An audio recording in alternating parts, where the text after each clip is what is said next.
अस्पताल में एक मुलाकात। हर मुलाकात आखिरी मुलाकात की तरह, हर विदा अलविदा की तरह। चेहरे पे जो हंसी है झूठ है, आंखों में जो बातें अनकही हैं अनकही नहीं है। बातें जो दे सकती है दिलासा खुद मांगती है हौसला, स्पर्श जो दे सकते हैं ऊष्मा कांपते हैं छुअन से। दरवाजे के उस पार अपनी गति में है जीवन, सूरज उगा है, परिंदे उड़ रहे हैं, हवा बह रही है, सिनेमा हॉल खुला है, कॉफी हाउस, वेश्यालय, शराब खाना, स्कूल, दफ्तर, नफरत की राजनीति, धर्म का बाजार, सब कुछ वैसा ही है जैसा कल था।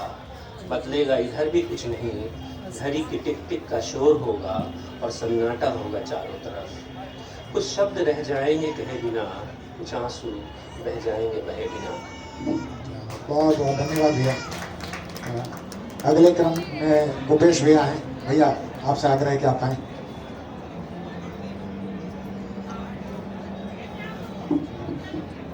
धन्यवाद। एक मेरे रचनाकार के शुरू की कविता है सुक्खू। मैं पढ़ रहा हूं जैसा भी लगे। सुक्खू गया था पंजाब कमाने सालों पहले। सुक्खू गया था पंजाब कमाने सालों पहले, जब गांव मेरा था दूर शहर से। क्या बात है। और लौटा था 2 वर्ष में, फुल पैंट टी शर्ट पहनकर, बालों को उल्टा बनवाकर। आया मिलने हम बच्चों से बिस्कुट का डब्बा लेकर। पहले तो बस इख देता था अपने ही खेतों से लाकर, या बूट की फलियां कोमल, या अमरूद पक्का, या ठर्री। सच सुक्खू उस दिन अलग लगा था, सच सुक्खू उस दिन अलग लगा था। अलग लगा था उस सुक्खू से जो बैलों में लगा रहता था, सानी पानी गोबर बथान में, या खेती के और काम में, हल में, हेंगा में, मिट्टी में, कादों में। बस बाबूजी परेशान थे उसकी निकली हड्डी गिनकर। कई बार सुक्खू फिर पंजाब कमाया, गांव आता था 2-3 साल में। अब सुक्खू नहीं पंजाब है जाता, अब सुक्खू नहीं पंजाब है जाता। बेटा कोलकाता में मजदूर है, देता है पैसे कमाकर। अब आता हूं जब भी मैं शहर से, गांव की अपनी शक्ल निहारने। अब आता हूं मैं जब भी शहर से, गांव की अपनी शक्ल निहारने, और करने हिसाब बटाई का। सुक्खू उस दिन रिक्शा लेकर स्टेशन पर ही रहता है, मेरे आने की प्रतीक्षा में। धन्यवाद। क्या बात है। बहुत बहुत धन्यवाद भैया। और मैं शहंशाह आलम से आग्रह करूँगा कि अपने क्रम में है।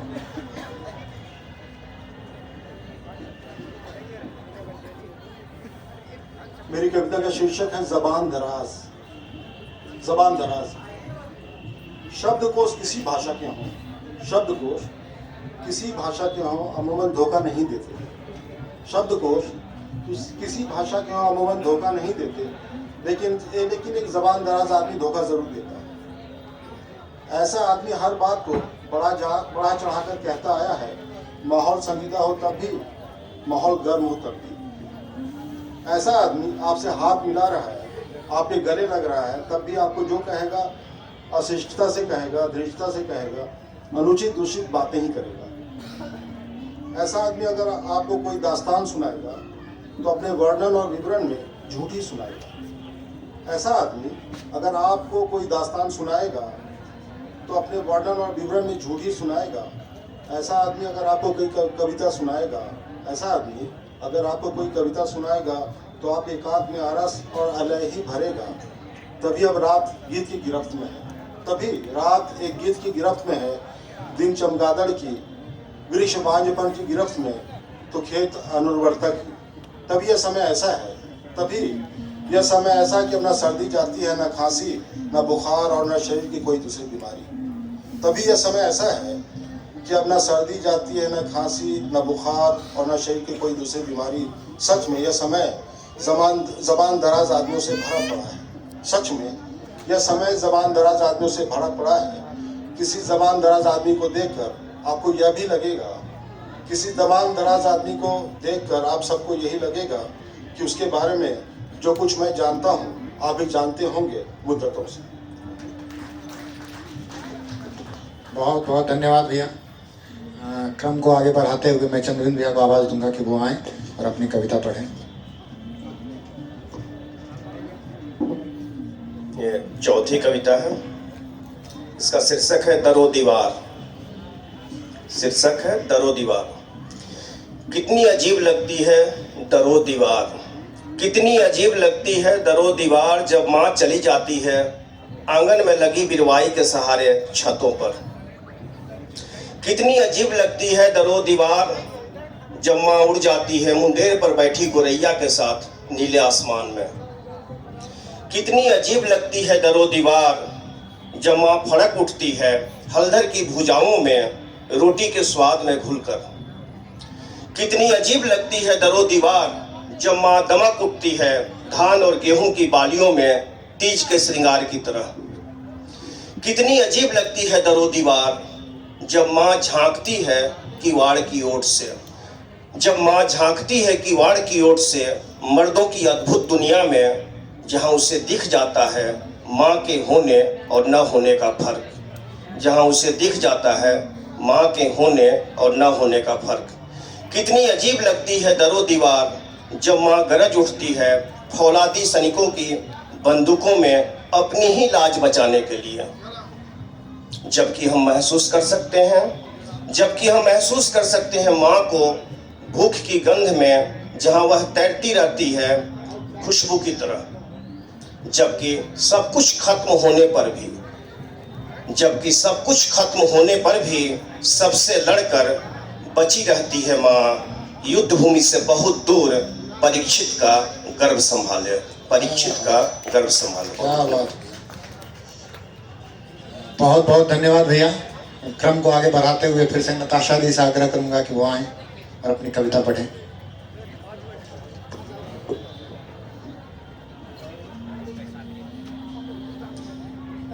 शीर्षक है छोड़ना।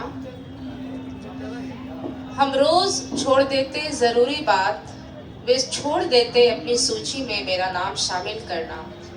मैं जिरह नहीं करती इस आश्वस्ति में कि छूटे हुए लोगों की भी एक सूची होती है। मेरे बीते वसंत में वे अधूरी इच्छा शामिल है कि छोड़ जाते कागज का कोई टुकड़ा मेज पर। तुम्हारे देर लौटने से पहले मैं जान जाती कि तुम देर से लौटोगे। क्या बात है। मुझे रोज घर छोड़ते छोड़ते तुमने छोड़ दिया यह रास्ता, मैंने भी छोड़ दिया आखिर तुम्हारी राह तकना। कितनी तो स्मृतियां हैं स्त्रियों के जीवन में छोड़े जाने को लेकर। कहाँ तक गिनाऊं? लड़कपन छोड़ा, पीहर छोड़ा, छोड़ी न जाने कितनी शाम विदाई की कोख। गौतम ने छोड़ा उस स्त्री को जो बुद्धत्व का रहस्य जान सकती थी। राम ने छोड़ा जानकी को जिसने छोड़ दिया था वैभव प्रेम के पीछे। तुम कहते हो ना कि छोड़ो ना, जाने दो, पानी में रहकर मगर से बैर कौन करे। तुम कहते हो बार बार कि छोड़ो ना, जाने दो, पानी में रहकर मगर से बैर कौन करे। तो याद रखना, पानी में रहकर मगर से बैर नहीं करोगे तब भी नहीं बचोगे, जब तक पानी बचाने की जिद तुम में नहीं होगी। इस जिद को मत छोड़ना। एक का पुरुष छोड़ देता है बलात् स्त्री के देह पर अंगिन घाव। एक का पुरुष छोड़ देता है बलात् स्त्री के देह पर अंगिन घाव। एक प्रेमी घाव पर रख चुम्बन छोड़ देता महीनों न भूली जाने वाली स्मृति। पृथ्वी छोड़ रही है अक्ष, पक्षी छोड़ रहे हैं वृक्ष, नदियां छोड़ रही है रेत। हम छोड़ते जा रहे कर्तव्य अधिकार के लिप्सा में। इससे पहले कि पिघल जाए ग्लेशियर, पकड़ ले छूटते लम्हों के पंख। फिसल भी जाए हाथों से तो रह जाए उंगलियों पर इंद्रधनुष चिन्ह। शुक्रिया। बहुत बहुत धन्यवाद दीदी। मैं क्रम में अंत में है अरविंद पासवान सर, तो मैं उनसे आग्रह करूंगा कि सर आएं और अपनी कविता पढ़ें।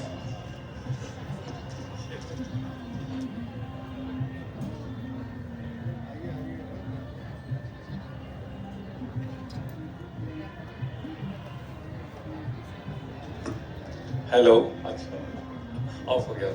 स्वागत है भैया। शुक्रिया। अलग यूथ कर्स आज संचालन कर रहे हैं, जो कि खुद अच्छे कवि हैं, उनको भी सुनाना चाहिए था। खैर मौका मिला है तो मैं छोटी छोटी 3 कविताएं आप लोगों को फिर से सुनाना चाहूंगा। एक बहुत ही छोटी कविता है जिद। जबकि देश जियो के साथ जीने में लगा है,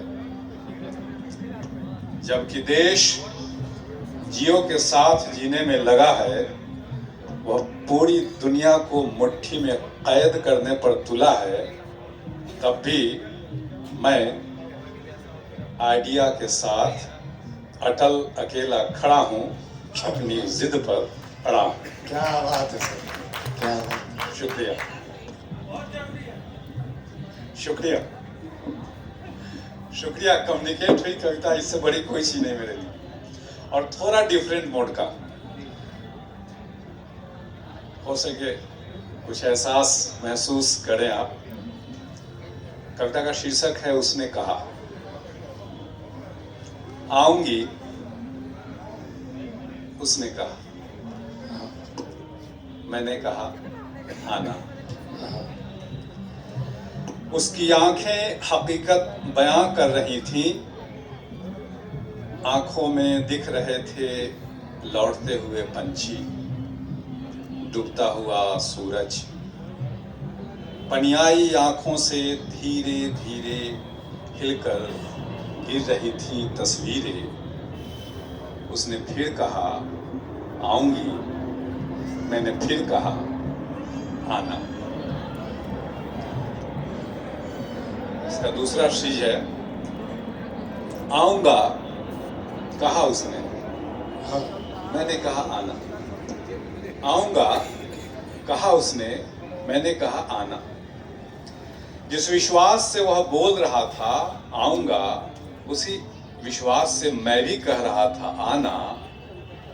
सदियां गुजर गईं, अब भी वही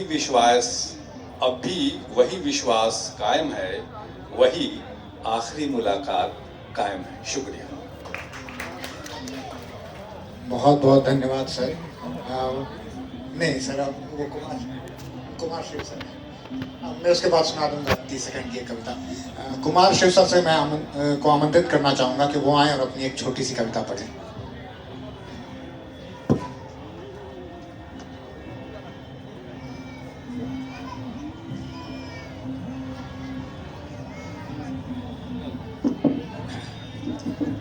सभी मंचासीन कवियों को मेरा हृदय से प्रणाम और इस सभागार में उपस्थित सभी जो भी श्रोता हैं उनको भी प्रणाम।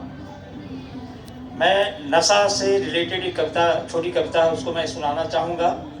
मैं शिव कुमार, पेशे से मैं शिक्षक हूँ, लेकिन मैं लिखता भी हूँ। आप लोगों के सामने मैं अपनी कविता सुनाना चाहता हूँ। शीर्षक है नशा।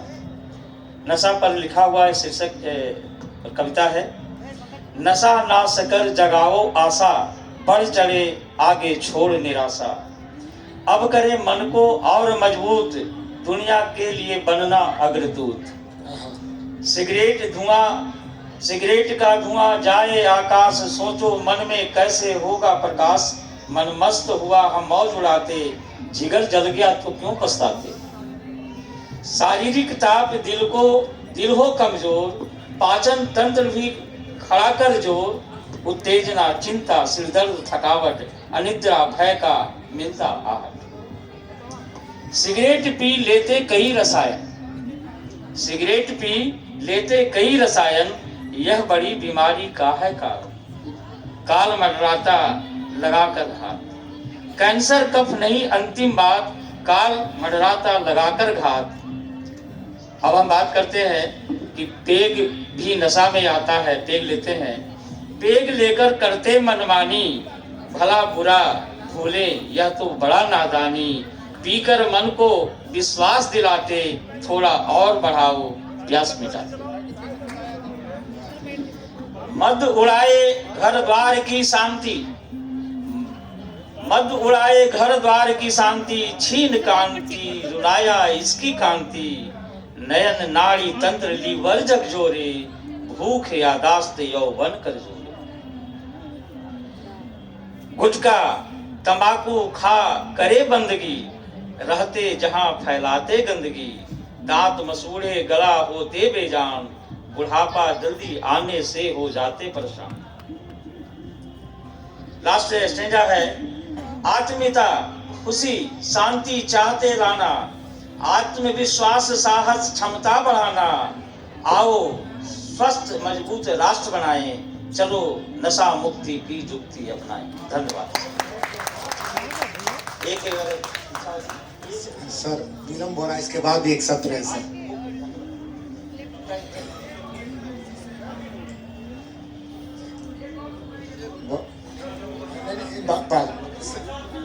सर सर इसके बाद भी एक सत्र है सर। आशा से रिलेटेड है सर, एक आशा से रिलेटेड है। जीवन में आशा कैसे हो, क्योंकि हर व्यक्ति कहीं न कहीं परेशानी इसको जूझता है, उससे निकलने का क्या रास्ता, इस पर मैं बात करता हूँ। जिया वहीं जो छोड़ किनारा लड़ा लहर से, अतल गहराई में पैठ लाया मोती सागर से। जब जीवन में हम कभी लहरों से टकराते, हम नित नए ज्ञान ज्योति की आभा पाते। जीवन समर में स्वयं को कभी मझधार में पाए, जीवन समर में स्वयं को कभी मझधार में पाए, उस भवन से निकलने को कसकर जोर लगाए। ज्ञान के बंद दरवाजे भी खुल सकना है संभव, ज्ञान के बंद दरवाजे भी खुल सकना है संभव, सागर लहरों के साथ किनारे आना भी है संभव। जब हम सागर में कभी तूफानों से घिर जाएं, ये जीवन की बात है, जब कभी हम सागर में कभी तूफानों से घिर जाएं, आत्मविश्वास जगा खुद बचाने को कसकर जोर लगाएं। कोशिश हो सुरक्षित जगह पर अपने को लाएं, कोशिश हो सुरक्षित जगह पे हमें अपने को लाएं, मौका देख फिर अपने लक्ष्य की ओर बढ़ जाएं। दृढ़ इच्छा से ही नव की ओर मानव भरा उड़ान, आगे संभव भी है मानव का एलियन से पहचान। जब सागर तट से दिखे आकाश अनंत आकाश की ओर, जैसे नव में उड़े गिद्ध हम बढ़े लक्ष्य की ओर। धन्यवाद सर। बहुत बहुत धन्यवाद सर।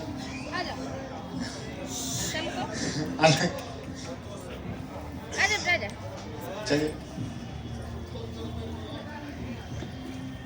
मैं